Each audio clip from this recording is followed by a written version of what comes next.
మంచిర్యాల జిల్లా లక్షట్పేట మండలంలోని శ్రీ చైతన్య పాఠశాల వందనలు బేఖాతా చేస్తోంది. అక్రమంగా తరగతులను నిర్వహిస్తున్నారన్న ఆరోపణలు వినిపిస్తున్నాయి. పాఠశాలకు కేవలం 1వ తరగతి నుంచి 7వ తరగతి వరకు పర్మిషన్ తెచ్చుకొని 8, 9వ తరగతి వరకు బోధిస్తూ నిర్వాహకులు విద్యా చట్టాన్ని విస్మరిస్తున్నారు. అంతేకాకుండా అధిక ఫీజులు వసూలు చేస్తూ విద్యార్థులను, తల్లిదండ్రులను ఇబ్బందులకు గురి చేస్తున్నారు. పాఠశాల భవన నిర్మాణం దశలో ఉండగానే అడ్మిషన్లు కూడా ప్రారంభించడం గమనార్హం.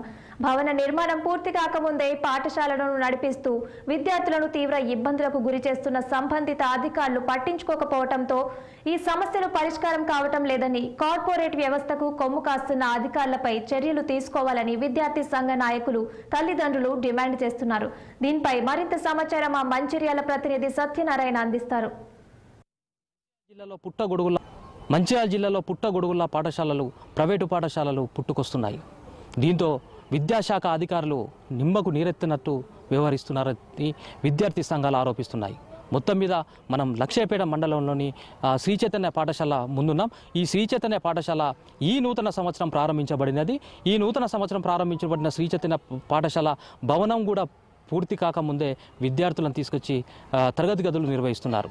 మరి ఈ పాఠశాలకు ఎలాంటి పర్మిషన్లు వచ్చాయి, దీనికి ఎంతవరకు పర్మిషన్లు తీసుకున్నారు, దీనికి మనకు తెలుస్తున్నది ఏంటంటే తరగతి గదులకు మించి ఏదైతే పర్మిషన్ తీసుకున్న తరగతి గదులకు మించి పాఠశాలలు బోధిస్తున్నారని తెలుస్తుంది.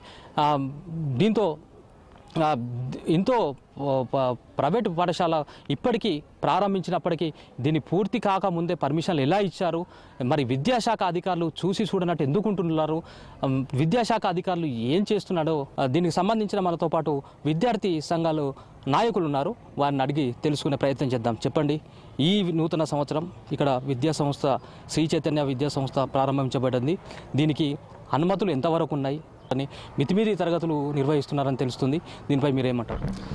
ఈ మంచిర్యాల జిల్లా కాకుండా తెలంగాణ రాష్ట్ర వ్యాప్తంగా కూడా ఈ ప్రైవేట్ పాఠశాలలు ఫీజుల నియంత్రణ చట్టం తీసుకురావాలని చెప్పేసి కూడా మనం అనేకమైనటువంటి ఉద్యమాలు చేసినప్పటికీ ఈ జిల్లాలో ఉన్నటువంటి మంచిర్యాల జిల్లాలో ఉన్నటువంటి డిఓ గారికి కూడా ఈ నూతన విద్యా సంవత్సరం మనము శ్రీ చైతన్య పాఠశాల బ్రాంచులు పెట్టినప్పటికీ మనం చాలాసార్లు విద్యాశాఖ అధికారులకు వినతి పత్రాలు ఇచ్చాము, కలెక్టర్ గారికి వినతి పత్రాలు ఇచ్చాము. చాలా పెద్ద ఎత్తున ఉద్యమాలు చేసినప్పటికీ ఈ ప్రైవేట్కి సంబంధించినటువంటి శ్రీ చైతన్య పాఠశాలను ఈ విద్యాశాఖ అధికారులు కొమ్ము కాస్తున్నారు. మనం ఎన్నోసార్లు మనము విద్యార్థులు ఫీజులు ఎక్కువ తీసుకుంటున్నారని చెప్పేసి విద్యార్థి సంఘాలుగా మనం మాట్లాడుతున్నా కానీ ఈ కొన్నటువంటి ఎంఈఓ కావచ్చు, ఈ కొన్నటువంటి డిఓ గారు కావచ్చు, మనం ఎన్ని ఉద్యమాలు చేసినప్పటికీ వీళ్ళు రాలేని పరిస్థితి. కాబట్టి మనం పెద్ద ఎత్తున ఉద్యమాలు చేసినప్పటికీ ఈరోజు లక్షపేట శ్రీ చైతన్య పాఠశాల చూసుకుంటే ఇక ఉన్నటువంటి మీరు చూస్తున్నారు ఈ విజువల్స్ మొత్తం అసలు ఇక్కడ మనం సినిమా టాకీస్ పక్క పొంటే ఇక్కడ కట్టడం జరిగింది. తర్వాత దీనికి పర్మిషన్ లేదు, అంటే 7వ తరగతి వరకే పర్మిషన్ ఉందని చెప్పేసి ఇక్కడ విద్యాశాఖ అధికారులు చెప్తున్నప్పటికీ ఇప్పటి వరకు ఒక విద్యార్థి సంఘాలు కావచ్చు, అటు మీడియా మిత్రులు కావచ్చు, మిగతా వాళ్ళు కావచ్చు, ఇప్పటి వరకు మనకు ఒక లేఖ పరంగా కావచ్చు, ఒక నోటీస్ పరంగా కావచ్చు, ఇప్పటి వరకు ఇవ్వలేని పరిస్థితి. ఈ పాఠశాల ముందు కూడా ఇప్పటి వరకు ఒక నోటీస్ పెట్టలేని పరిస్థితి. అదేవిధంగా ఈ శ్రీ చైతన్య పాఠశాలకు సంబంధించి 7వ తరగతి వరకే పర్మిషన్ ఉందని చెప్పేసి మాట్లాడుతున్నారు.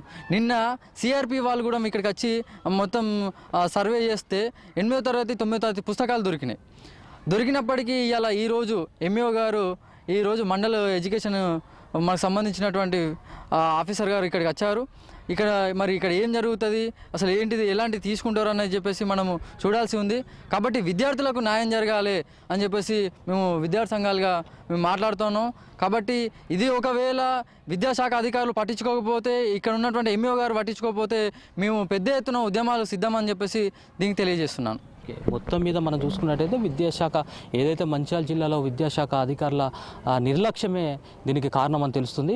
మంచిర్యాల విద్యాశాఖ అధికారులు పూర్తి స్థాయిలో చర్యలు తీసుకున్నట్టయితే ప్రైవేటు విద్యా సంస్థల దోపిడీ మితిమీరకుండా ఉంటుందని తెలుస్తుంది.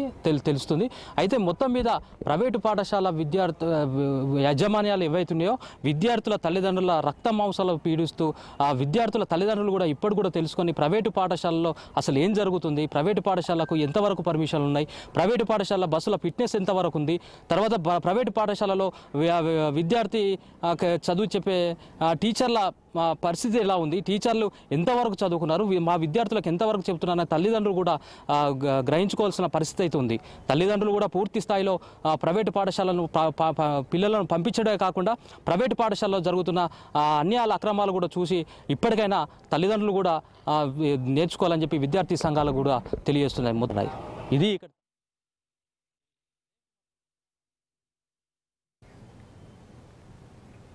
భద్రాద్రి కొత్తగూడెం జిల్లాలో ఉపాధ్యాయురాలు పట్ల